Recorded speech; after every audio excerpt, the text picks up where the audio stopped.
পরিমণিকে divorce করা নিয়ে এবার মুখ খুললেন শরীফুল রাজ।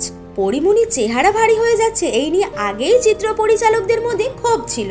যেই জন্মনে বাবলি চেহারার জন্য পরিমণি দর্শক, প্রযোজক এবং পরিচালকদের নয়নের মনে ছিলেন, সেইখান থেকে ধীরে ধীরে তিনি অনেকটা দূরে সরে যাচ্ছেন।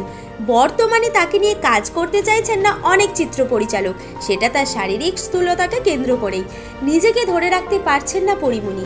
এই দিন শরীফুল রাজ নিজের সঙ্গে পরিমণির বিচ্ছেদকে স্বীকার করে নিয়ে বলেন, পরিমণির সাথে তার বৈবাহিক বিচ্ছেদ হয়ে গিয়েছে, কিন্তু তা সত্ত্বেও পরিমণি তার সন্তানের মা।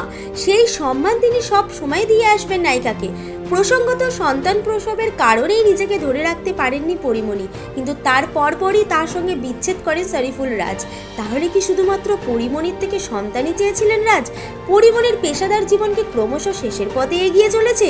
রাজ তার ভক্তদের উদ্দেশ্যে বলেন, পরিমণিকে তিনি সম্মান করেন তার সন্তানের মা হিসাবে, কিন্তু কোথাও নায়িকা সম্বন্ধে ভালোবাসা ফুটে ওঠেনি তার কথায়।